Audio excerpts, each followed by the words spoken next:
Welcome to the LTS Podcast. I talk to you about my online business and my road to financial freedom. I interview entrepreneurs, YouTubers, content creators, and many others to give you tips and tricks on becoming your own boss. So join me on this road to financial freedom. Hey everybody, my name is Mario. Welcome to the LTS Podcast, the podcast where I've been changing it up for the longest time, but I think I've gotten pretty much what I want to do with this podcast. So the podcast is going to be now about giving you my journey through becoming an entrepreneur, that road to financial freedom like we all love and want to do as well, living and chasing your dreams, interviewing content creators, entrepreneurs, and all of that good stuff, maybe giving you some advice and some tips along the way that maybe you just haven't thought of, or, you know, just a brand new idea from somebody else. And it's a good way to bring the community a little bit closer together and, just talk about business in general and where do you go from here. And maybe you will learn something that you didn't know or that you've been wanting to research. So with that in mind, I have a guest on the podcast today. His name is Justin Bravo. He is a entrepreneur, YouTuber, content creator, and he has been so gracious enough to give a bit of his time and talk to us about his endeavors. So Justin, thank you very much for being like the first entrepreneur / content creator on the podcast. Hey, thanks, Mario. I'm very excited to be on. And let's kick this thing off with a bang. Perfect. Yeah, I love that. I love that positivity. And see, that's the thing that I wanted to bring into this is the positivity, just everybody coming together. So that's awesome. So Justin and I, we've never met in person. But we sort of met on a bunch of Facebook groups that we belong to. One of the bigger ones is the Vloggers of YouTube, or VOY, and we just sort of kicked it off. I started watching his content. I think I don't watch a lot of vloggers. We all know the king of vlogging is Casey, and we all want to strive to be towards him. And I think Justin, along with a couple of others that I watch, are like the closest and in terms of like spot on, great content, great cinematography. And we just sort of hit it off. I mean, I think I started following you, Justin, when your channel was about like 170 or some odd subscribers. And now you've just really, really blossomed. Yeah. I mean, you know, I've actually, I just finished yesterday at vlog number 53. So I've done 53 days in a row, and it's been such an interesting journey. As far as, you know, where I started was, I honestly, you know, I didn't know much about the vlogging world, and I didn't really watch any vloggers, leading up into December of this, last year. And my girlfriend's son, you know, and really kind of that generation, he's about 12 years old, and, you know, they're all into vlogging and YouTube, and they knew so much more about it than I did. And he wanted to be a vlogger, and he wanted a camera for Christmas. And he was telling me, you know, hey, this is what I want to do and how I want to do it. And I come from a media creation. And so I had some video editing experience, but I didn't know anything really about vlogging. And so I was like, well, you know, I want to kind of help him as much as I can. So I started looking at different vloggers, and honestly, like the first one out the gate was Casey. Like Casey was the first one I saw, first one I even watched. And I started like from the beginning watching the stuff he was doing and what I saw, and the reason why I thought he was successful and how a lot of that kind of ascended. And so there's no doubt a lot of things when I started to do it, I was like, I've got to emulate someone who's been successful and how they've done it well and follow that blueprint a little bit. But it all kind of started from there. And I really didn't want to be a vlogger myself. I really kind of wanted to help my girlfriend's son out. And so I went ahead and got the same camera that he got for Christmas. I was like, well, let's just do this together. And like, I was like 7 days into a daily vlog, and I said, oh my, this is addicting and a lot of fun, and a great way to hone my video skills. And then I've met people like you and watch your vlog and watch other people's vlog, and all of a sudden it's kind of an inspiring community, and I've really enjoyed being part of it. Yeah, it's very interesting because, I mean, a couple of years ago, I would have never have thought that I'd be speaking to somebody like you, or, you know, from the States or from Britain or you just anywhere around the world. And this community has sort of come together. Now, I definitely had failed my goals about, vlogging. I wanted to do like a weekend vlog, but here up in Canada, it's too cold. And I hate the cold. So I like, there's only so much sledding videos you can do and so much, you know. It's true. I see, I look at your vlog. I'm like, God, that looks cold. And yeah. You know, I'm from Texas. So, you know, down here, I think it's like 80 degrees today. So it's nice and warm. That's gorgeous. Yeah. So let's take it back a little bit. I know you kind of sort of started telling us a little bit about how you started your vlog, but tell us a little bit about yourself. You said you're from Texas. So were you born and raised in Texas or? Yeah, I was born and raised in San Antonio, Texas, which is South Central Texas. Nice. And, you know, we moved a little bit as kids, but really my entire adult life and everything's been in San Antonio. My family was born and raised in San Antonio, so this is kind of where I'm from. And really kind of how I got into being an entrepreneur, because I didn't come from a family of entrepreneurs initially, but my dad always wanted to own his own business. And he decided probably about 15 years back that he wanted to start up a home remodeling company. And at the time I was just getting out of college, and he really had a lot of experience on the construction end of things, but where he didn't have any experiences on marketing and in any kind of technical background as far as like, you know, web programming or anything like that, which was kind of my forte. So we kind of came out of the gates, and it was funny because he called me up. He goes, "Hey, Justin, you know, I'm wanting to do this thing." And I know he really kind of wanted a father-son kind of go at it. And at the time I was thinking, yeah, I don't know, Dad, like there's other ambitions that I have, but, I got really kind of pulled into that business, and very quickly, because he sent me over some business cards, Mario, that were like, you know, something that you expect your dad to make, like in, you know, Word or something out of clip art. Yeah. And I was like, Dad, this is not going to work, man. And so I was like, let me just put some stuff together. And so I started to put together like marketing stuff for him. And very quickly, I just wanted to be about it. And I really went full throttle in that business. And it was great because in that particular business, especially in South Texas, a lot of the contractors weren't doing really good marketing, and they really weren't concentrated on that. There was a lot of just construction guys. Mm-hmm. And so very quickly, within a couple years, we were the leader in the marketplace. And it was easily done because of the marketing and because of the image and all the stuff that we were doing that nobody else was able to do, you know. And it wasn't until much later on they all started hiring marketing companies and trying to figure out how to compete. But by then we had really taken over the market. And we had that business for about 10 years, and it was, really a great learning experience. We grew it from nothing to a company that was doing about $8.5–9 million a year in revenue. Wow. And it was an incredible business. But ultimately I had a chance to, you know, leave and kind of sell my part of it and get out and kind of pursue my main passion, which is just the marketing and just the content creation. And that's what I did about 3 years ago. That's awesome, man. I mean, that sounds along the same lines as like my dad's story. He's always wanted to be, like in business and whatnot. And we came from obviously a poor country in Central America and you know, trying to flee and, you know, obviously get your life better. So he started a cleaning company. And, the thing that sort of set him apart, and he had, like, mind you, he had no skills with, like, he was afraid that his English was pretty poor, no marketing, no nothing, but really it was the word of mouth. And the way that he did his thing was, most cleaning companies here, in Canada or in Ontario for that matter, I don't know about the rest of Canada, but they had little add-ons. So like, you know, some cleaning companies would be like, okay, we're just coming here to do the bare bones. We don't clean kitchenettes. We don't, do, you know, waxing your floors and all that that was all extra. So what my dad saw is, man, I'm going to just incorporate that into one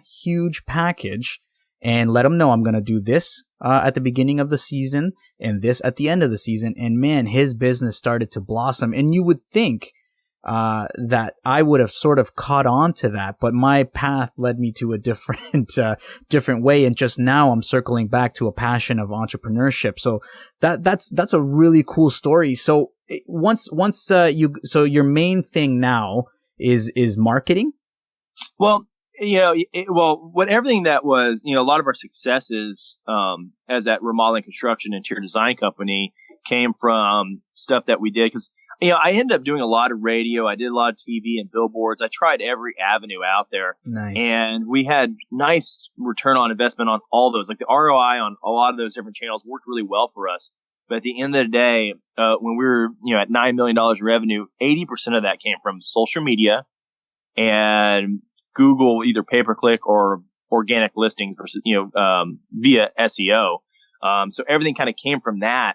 And I wanted to bring that to other people. And so I did. I immediately, when I got out of that business, I had several clients kind of waiting for me. And I have now gotten to the point where I have 15 dedicated clients where I run their social media platforms. I help them with pay-per-click campaigns, whether it's on Facebook or Google or YouTube.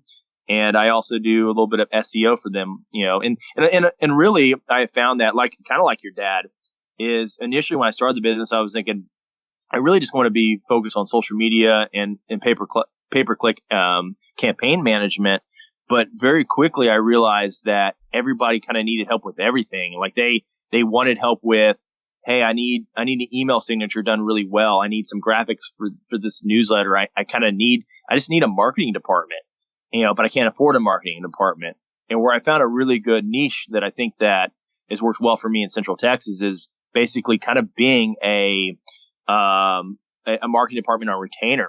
So I've got these small businesses that will, that I have my absolutely guaranteed stuff that I do for them every month. Mm-hmm. But sometimes, they just need some copy for this, or they need some graphics for this, or they need me to come in and shoot photos for this or shoot a video for this. And it's kind of, it's actually been pretty ideal. And it's something that I've been wanting to talk to other vloggers about, because I don't know, what everyone's, aspirations are, but if they're looking to start a business or they're looking to make some money in their different markets, I think that there's this great opportunity that I think a lot of people don't realize how many small business owners, are so focused on their day to day that they can't focus on growing their company with the marketing. And it's something that I think there is a great little business opportunity for people, for content creators. Man, see, this is exactly how I wanted this podcast to go. What you're just saying is amazing, guys. If you're listening to this podcast, definitely hit up Justin, because I'm going to pick your brain a little bit, because you just basically opened a whole can here, for me to ask questions. So let's start off with the, how did you, these are things that you learned in school? Like, did you go to school for this, or, you're talking about SEO? Yeah, not really, Mario. I mean, because, I think that is one of the things, it's like going to school for vlogging. I mean, you really can't do that. I mean, your school is really your Casey Neistats, your Roman Atwoods, your see the guys who are successful and see what you can do to kind of emulate their success in some ways, if that makes sense. Yeah. Oh, no, most definitely. I totally agree. That's why I call it YouTube University. Because it really is. Like, you go on, I learned to change both brakes on my cars, from that. And I guess it's not as complex as people make it think, to like changing taillights, to, just really doing anything. And that's what I love about YouTube and the content creators. They focus on giving you, there's some, crappy ones out there, but for the most part, there's a lot of people, that do, those types of things, that give you the know-how, the DIYs. I think if you were to go through my history, that's the main one. Like, I mean, I learned how to podcast, through YouTube University, and like getting equipment. I've learned how to mix and master, and I didn't go to no music production school. I didn't know video editing. I haven't gone to any of those things. So I think YouTube is a very important platform. And like you were saying, it's good to learn from those big types of YouTube personalities. So let me ask you, when you were starting with like, your SEO and pay-per-click and all that other good stuff, did you have any obstacles that you encountered while you were doing that startup company? Well, when I started the company, I remember at the time the toughest thing was I really didn't have experience in the SEO and pay-per-click realm, and there wasn't really a school for such things. Right. And there was definitely a little bit of a YouTube university, but honestly, I probably learned most of that stuff from podcasts. I mean, there's some really excellent SEO and pay-per-click based podcasts that I remember just, whenever I had free time, it was in the car or, if I went for a jog. I mean, I'd go running to some SEO podcasts, and it was whatever it took to like soak that information, that experience in. And once I got it, and I felt really excellent about it. But I'd say the biggest obstacle and what helped me kind of drive my SEO thirst was that I was paying close to $2,500 to $3,000 a month on Google pay-per-clicks. Wow. For the remodeling business. And while it was helpful, I was thinking, man, I would love to take down this bill a little bit. And I started to learn what it took to rank organically. And when I learned that, I remember we were able to shift that very quickly. I got us ranking number one for almost any key term for our particular market. Wow. And the cool thing was I was able to shift that $3,000, $4,000 a month we were spending right into radio and TV and other things. I could have a chance to kind of play around with other mediums, and quickly learned that, man, I kind of had it the best from the beginning, and not necessarily needed to really kind of go out and do all these other things, but it was really kind of out of necessity thing, which I think, drives most of us in life is, you run into an issue or a problem, or you need something, and, you shift gears and you make it happen. Yeah, and you know what? It makes me feel a little bit better that you're saying that this sort of thing, pay-per-click and SEO and tags and whatnot, it really does work, because that was one of my fears going into, starting my e-commerce store. I had an idea in my head about what I wanted to do. And then I started researching the heck out of it, and I'm at the point where I've ordered the samples. I'm actually waiting on a different one now. And once it's done, I can launch it. And my biggest thing was, I guess I can ask you as well. So what would you recommend? Like, would you do Facebook pay-per-click, or like Twitter, or like Google? Like, what is it? What does one have to do in order to get that name, that brand out there? I think it really depends on the type of business. So for instance, if let's say that, like if you were a plumber, I think that Google ranking, Google organic listings is probably your best bet, because you have people come in, Googling, plumber Ontario or wherever you're at. Mm-hmm. I think that if you're kind of an on-demand service, that to me makes more sense. If you are a company that's trying to just build some brand awareness, then I think Facebook is really has laser targeted focusing like no other. Right. You can set up campaigns in Facebook that can target, I want to target females aged 23 to 25 who have a college degree and have this much money in their bank account and are interested in poodles, and also have a, mom who lives in Minnesota. I mean, it's crazy how specific Facebook will let you get on people, and you can get down to that where you're only targeting like 3 people, but they're your 3 ideal clients, and it costs you next to nothing. Yeah, I started, I did like a mock all the way up until I had to pay, because obviously like my web store is I wanted at first I wanted to just do snapbacks. I really love snapbacks, hats. And, I have a huge hat collection. I was like, you know what, man? Like I'm pretty good at Photoshop. I'm not the best, but I'm pretty sure I can do this. And it started picking up, and then I'm like, you know what? I can do some t-shirts, and lo and behold, thank God so far the designs that I've posted on the Instagram and Twitter, people are loving. So it gives me a bit of hope. But anyways, I went into Facebook, and man, you're right. Like, you can get it down to the type of like shoe size if you wanted to advertise. Yeah. It's you're right. It's totally unreal. And I tell you that one thing that I've seen a lot of people who, that do in kind of custom print, it may not be totally related to what you're doing, but they'll do in kind of custom print or custom embroidery type situations. Yeah. Is they'll show up a Photoshop image of, I don't know, something, Houston plumbers, and then make a shirt that says Houston plumbers are sexy. And they'll service that ad to people they know who live in Houston, who also are a plumber, because you can look at their title on their job description. Yeah. And all of a sudden, that's kind of a random shirt. But if you're a plumber in Houston, you think, I got to have that damn shirt. Right. And they're ordering it right away. And of course, I'm sure they have no stock of those. They're printing up right away and sending it out to your Houston plumber who's sexy. But, it's you can get in there. You can create a market that's not there out of nothing with those Facebook ads. It's insane. Oh man. And that's what I love. Yeah. Like, I mean, that was my biggest fear, because it's like, I listen to a lot of podcasts as well, and listen to a lot of YouTube channels that do, especially like what I'm doing is basically drop shipping, and I wanted to, because at first I was like, you know what, I'm going to source this out to China, and everybody does the Alibaba thing. I don't know if you dabbled in any of that. But then it was just like, I needed the money to start that up. And right now going to people that would want to invest is just not, feasible. And I was pretty stupid when I was younger with my credit. So it's like a bank wanting to touch me. Absolutely not. So I kind of molded and shifted different directions. So I wanted to do you have any experience with drop shipping? Have you heard anything about it?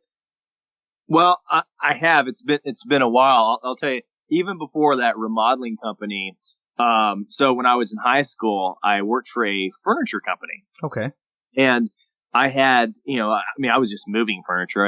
I wasn't running any logistics for them or anything. It was moving mattresses from apartment to apartment, which was a nice, exercise, but that was about it. But it was interesting. I started to look at, as I kind of spent the summer with this business owner, I started looking, I had no idea how much markup there was in furniture. It was really kind of unreal. Wow. And, I started, and at the time I had told him, said, hey man, you need to consider putting like a Webstore, or you need to sell some of this stuff on eBay or something. And he kind of laughed. He's kind of an older guy, and he definitely was one of those where the internet's not going anywhere. This is not going to last. This is a fad type guy. And I was like, okay. And I remember looking at one of his suppliers, and I found these lamps, and they were these like Tiffany, kind of knockoff lamps, and I could buy them all day long for about like $15 to $18 per lamp, and they were selling on eBay for easily $180 to $200. Wow. All day long. And so what I did is, I started, I was like, okay, well, I opened an account with the supplier, which, was nothing. It took just a small, getting a DBA, which costs $5 with the city of San Antonio. And I, opened an account. I was buying lamps and selling them on eBay within like 2 weeks of the idea of doing it. And I had this like little, I don't know, like firestorm on it. Like I was selling, 10 and 15 lamps a week. Wow. And to the point where like, obviously moving furniture was no longer a need of mine. And I quit that job, and I was moving lamps for about 4 or 5 months, and it was actually a pretty good deal. And at the time I had come across, they would drop ship to my clients, and it was pretty ideal. It was like, all I had to do was list on eBay, do some really cool copy, and people were buying, and I was just collecting cash, and it was a pretty fun little business. But then a bunch of other people, and it happens, they started seeing my lamps and doing the same thing as I did, and ultimately drove the cost down to nothing. And then I got out of the lamp business. Well, it's funny. It's funny, right? Because I mean, going back, I guess, to your YouTube channel, I know that you had recently done a post about it, and people sort of cutting in and giving you some slack, because it's like, oh, it's too much like Casey and whatever. But I think what people don't realize is that everything on the internet is copied from somewhere else. I mean, originality to me is in the way you're presenting it. So, I mean, people saying, yeah, well, you're copying Casey, but I don't see it that way. I see is you're taking inspiration from Casey, putting your own little twist into it. Because you're not, I mean, some of your videos, yes, I think I do believe you do own a drone, but you don't have a lot of drone footage. And I mean, I think that's a staple for Casey. And it's just, I hate when people are like, yeah, man, like that's too much like Casey. But then I go look at their channels or whatever, and I'm like, well, you're not really creating anything. Well, hey, man, I completely agree. In fact, I did a vlog the other day about it. I ended up cutting it short and kind of cutting that part out of my vlog. But, I really wanted to get into that at some point because I have caught a lot of flack for it, and, I think that, for people to think, especially if you're going to start this vlogging thing, that you're going to come out the gate and you're going to have an original idea and you're going to have an original concept and it's not going to look like anything ever's been done before. I think that's silliness for that to have that expectation, unless you've been living in a cave in Africa and you just walked out and picked up a vlogging camera. I don't see how you're going to have, we're all inspired by something and somebody. Exactly. And all the great, entrepreneurs, all the great filmmakers. I mean, they all were inspired by something. And that's why I talked about the other day was that, all of Tarantino's original films, man, they looked so Martin Scorsese because he was ripping off Scorsese in the beginning. And then as he went along, as he developed, he started to have his own style and then got to the point where a Tarantino film is nothing like a Scorsese film, and Tarantino has his own style. And it took a while. And then there's people who now rip off Tarantino. And so my advice to other vloggers was, honestly, if you like what I'm doing, if you like what Casey's doing, steal it, copy it, do everything you can to emulate it. And then that way, at least you get the ball rolling. And then as you start doing it, you'll develop your own style. You'll develop what you like, what you hate. And at some point, you'll go from being inspired to inspiring others. Oh man. And I'm first, I just want to say, I'm sorry if I just brought that up. I should have asked you before, but, I just kind of figured it goes with the whole YouTube thing, but you're absolutely. Oh, no worries. It's true. It's true. Well, you're absolutely right, man. I mean, and I'm not saying this to cut up everybody that has been cutting you up. I mean, I've got a few slacks from a couple of previous videos that I have done. And just totally telling me you're ripping this off. Like you're not giving credit to the person. Like I started doing some reaction videos, and a lot of people get slack for reaction videos. And the thing was for me, I'm like, well, I'm listening and then I'm giving you my opinion, but no matter what you say, people are always going to cut you up. And I mean, you got to take it with a grain of salt. But I mean, obviously you've been doing something proper because you're getting noticed. Your YouTube count has definitely grown substantially. Like, I mean, like I said, I think I started watching your vlogs at like 75 subscribers, and now you're like at what? Like 2,000, 3,000? Yeah, I think I'm knocking on the door of 3. I think, I honestly, like, it's pretty outstanding. I would say that, initially happened, Mario, was that I did post the one video about when I broke my camera. And I was happened to wear white Wayfarers. I was skateboarding, and it was definitely very Casey Neistat type look. And honestly, I caught a little bit of flack about it, but honestly, I didn't. Everyone who said that, I really, I didn't. It wasn't overly negative. They said, hey, I didn't like. Seems you need to develop your own style, and I would say, hey, I 100% agree. I just started, 10 days ago, and I'm working on that, and it will shake out over the next year. And I think that once I admitted that to everybody, I think I stopped getting flack. Like, I don't feel like I get that as much. I mean, that's good. I have a few people who message me here and there, but honestly, like, a lot of that's kind of subsided as I've just said it, because you message somebody and say, hey, you stink. I'm like, yeah, I hear you. I'm working on it. I mean, what can they say? You take away their argument right away. Exactly. Well, I just look at it as in like, I mean, you go take a look at their stuff, like I said, and it's like, well, what are you doing? What are you creating? So, yeah, you got to take it. And I like that positive, spin to it. And, so let's take it back, I guess, So you started the YouTube channel as your girlfriend's son wanted to sort of do it. So you never really were looking for this as a brand or a business type of deal then, right? It was just something to do it for fun at first, or is it still that, or is it a little bit of both? Well, I'll tell you that absolutely. I did it it was really initially just kind of for the fun of it. And I really just wanted to kind of play around that first week. Cause what happened was we did it the day after Christmas, after we both got our vlogging cameras, and we went on a ski trip, and I was like, I'm just going to vlog the ski trip. And I did every day of the ski trip was 4 days. And really it was right after that I got hooked on it right away. So, it was never for me like, I never really had any kind of big hopes and ambitions or thoughts about where it was going to go. I never really kind of thought about it from that perspective. I do a lot of traveling. One of my big hobbies is running, and I usually run a marathon at least a couple times a month, and I travel to different places to do that. And, so, I've had people message me saying that you should blog, or you should write stories. You should do something about all these trips you take. Cause I do a lot. I mean, probably, 25, 26 trips a year. Wow. And, I had gotten a lot of people, ask me about that. And then, once I got back from that ski trip, I thought, man, the vlog would actually be a pretty cool thing to take on these trips. And that would kind of be a really, really a neat way to chronicle and let everyone know kind of what I'm doing. And so once I did that, once I thought about that, rather, I was all about it. I said, well, let me keep it going. And again, it's still kind of point where I've just done it to have fun. But as I've gone, I've had more people say, hey, Justin, this is getting big very quickly. Right. What do you think about the future of it? And I'm like, wow, I never really thought about a future. Yeah, that was going to be my next question. Actually, was what do you hope to achieve with this new avenue, I guess, of self-branding, self-promoting?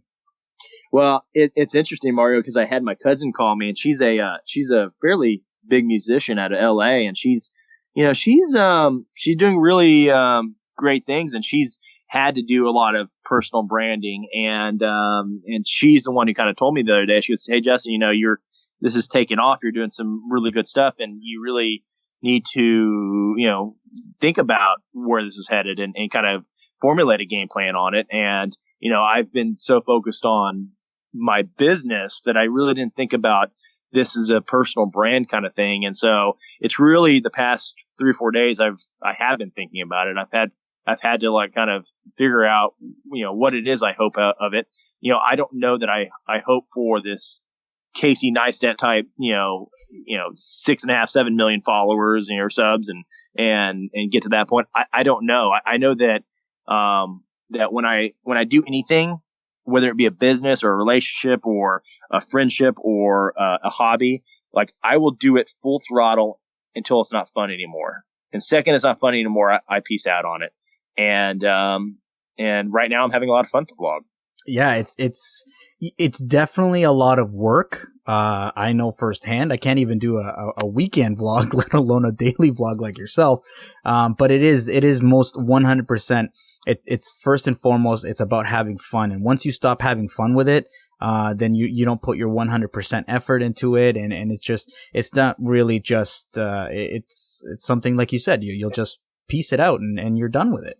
And people can tell that very quickly. Like I started watching Casey, right there around Christmas time, and I appreciated what he was doing. I was like, oh, that's some really great shots he's getting, and that's some really cool editing. Mm-hmm. But it wasn't until I started doing this I realized, oh my, like this is a full-time job. Yeah. But you have to love it. You have to really love it and really enjoy it for you to still do it every day, and I have to dedicate so much time. And honestly, the filming is nothing. It's not the filming that it's the editing. It's all the posts that people don't see that. People don't see, because I kind of want to talk about it, but there's also some magic by not knowing how everything's put together. So I don't want to go too much into it as far as on the vlog, but I think that it's something that, man, it absolutely takes up a good chunk of my day. And I'll tell you where I'm really grateful is for my girlfriend and my kids and my friends and everyone to be as supportive as they are, because you can't like hack out that much of your day without some sacrifice from them. Yeah. Without the support you're right. Like, I mean, at first it was a little scary. My wife was like, what are you doing? Like, what are you doing? And my girls, they're like, what are you doing? Like, why are you filming? Like, and I guess you really gotta take that out of yourself and say, well, this is fun. I like it. Screw what people are saying. Cause that was one of my biggest fears, is filming in front of people, or out in public, I should say. So, oh man. Yeah. What was your first, outing? I guess the real first one was, actually one of the first, vlogs I did, was the Christmas one, part 1, where I had to go to a bakery. Now, I didn't get too good of a footage inside the bakery because I was still scared. Like, people saw me coming in with this tripod and my camera, which is just my iPhone. And it was like, okay, no, you know what? I'm just going to sort of put it down. But as I gradually started moving and started filming, I was like, you know what? Screw it. I like this. I'm going to continue doing it. And the vlogs will come. It's just because the winter's here, it's crappy. There's not a lot of things you can do outdoors. So I'm going to start doing some other stuff. But, anyways, it really was an eye opener, because yes, you do see people that are staring at you once you play back the video. I remember when we went to the Great Wolf Lodge, I was filming, and you can see in the background that there's some kid that sort of just pops out and does the dab. And yeah. I just started laughing, and it was a good thing. How did you overcome that fear? Did you even have that fear first and foremost? Well, it's funny is because, all right, so back in like October of last year, it was kind of after the Pokemon Go really had been big. The summer was kind of fading away. I had bought I have 2 sons, an 8 and a 6-year-old, and I bought them both these Pikachu hoodies. And they loved wearing them inside, but they didn't wear them too much outside, where you probably should wear a hoodie. But because they had the big like Pikachu ears on the hoodie. Yeah. And so they were a little like, they didn't want people making fun of them or whatever it is, because they were very costumey. And I remember them, I could see them because I could see how much they enjoyed the hoodie and they loved it, but they were afraid to have it in front of other people. And so what I did was, it was around Halloween. We were just Halloween shopping for them. And we walked in the shop and they had this like giant Pikachu onesie. And I immediately walked over. I just bought it. I was like, I'm just going to, I bought it. And I put it on like right then and there.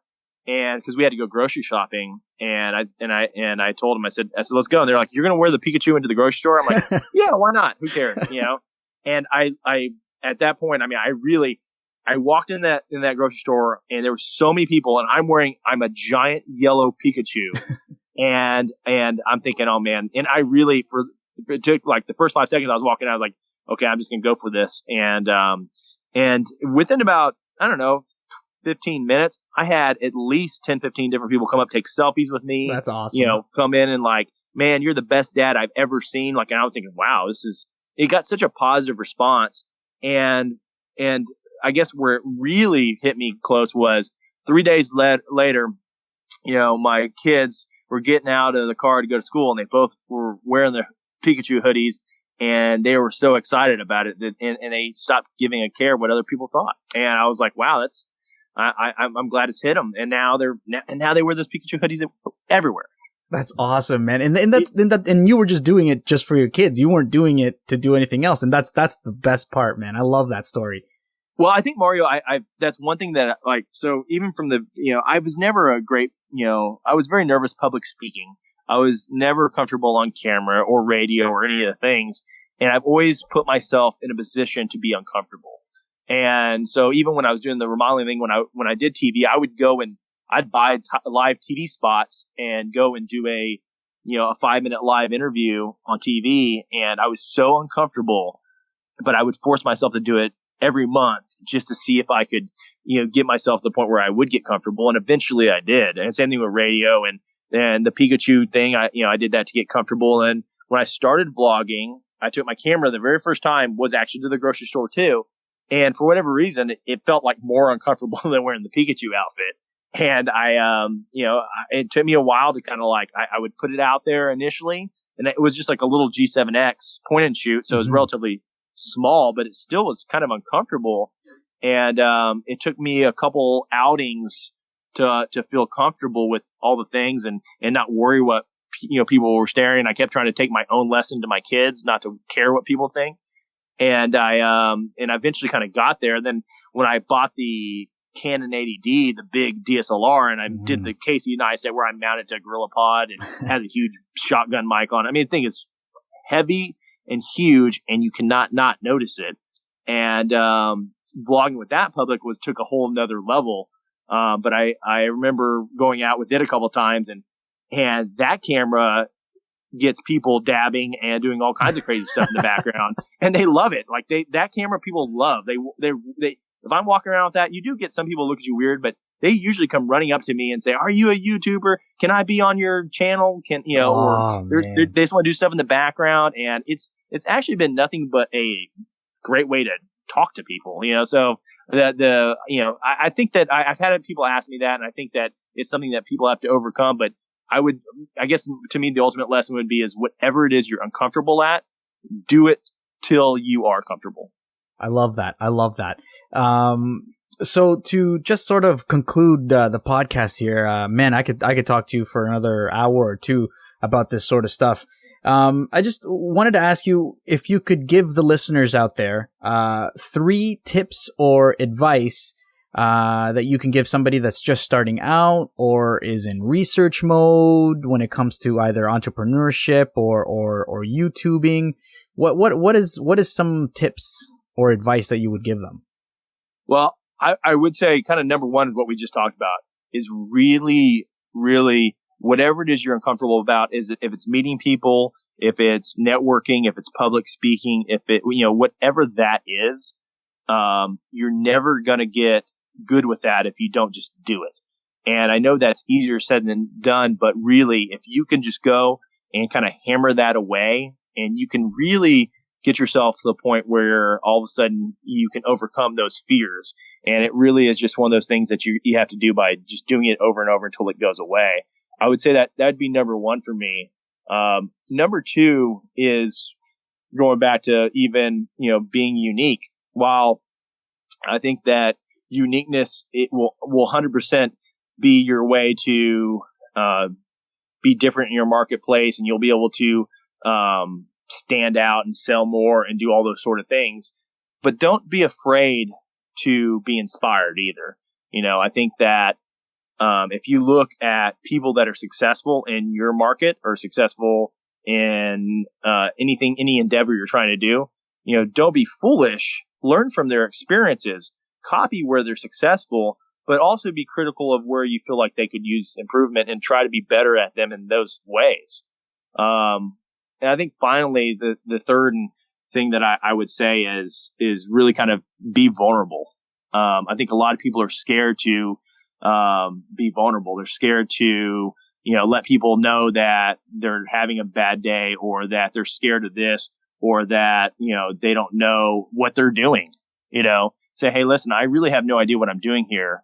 And kind of be open about that. And I've noticed that in my life, the more often than not, when I'm vulnerable with somebody, they'll kind of open up and be vulnerable with me.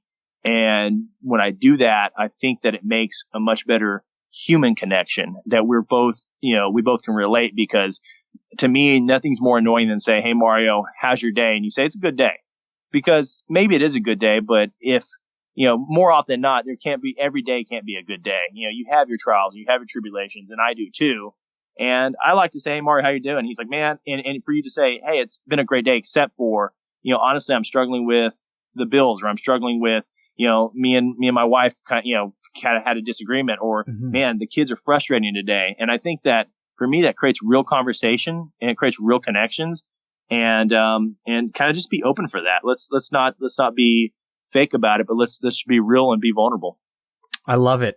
Justin, thank you very much. Man, that was a really awesome and insightful podcast. A really, really good start to this series.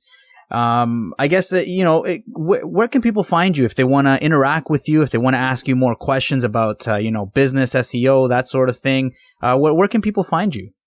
Actually, I just launched a couple of days ago after talking to my cousin about his personal branding thing. I launched a website at justinbravo.com. And on there, you can find links to my Facebook and Twitter and to the YouTube channel and kind of connect with me in all ways. My phone number and email, everything's on there. So feel free to reach out with me and connect in any way possible. That's perfect. So yeah, guys, you heard it, justinbravo.com. As always, you guys can listen to this podcast as well on iTunes. We're on Acast, and we are on Stitcher Radio. Everything else you can find on mariorivas.net. Justin, thank you very much, man, for coming on the podcast and talking to me about your business and your YouTube. Hey, Mario, I really appreciate you having me on. I'm very excited about the podcast and everything you got going on. And if there's anything we can do in the future together, I'd be so excited to do it. Oh, man, I'm glad you said that because, yeah, man, I'm totally down. I mean, I have family in Houston, so if I ever go down there, maybe make a trip down to San Antonio, we can hook up and just do some talking or some videos, do something creative. Hey, man, I'm all about it. You let me know. Perfect. Everybody, thank you very much for listening to another LTS podcast. My name is Mario. Until the next one, peace out.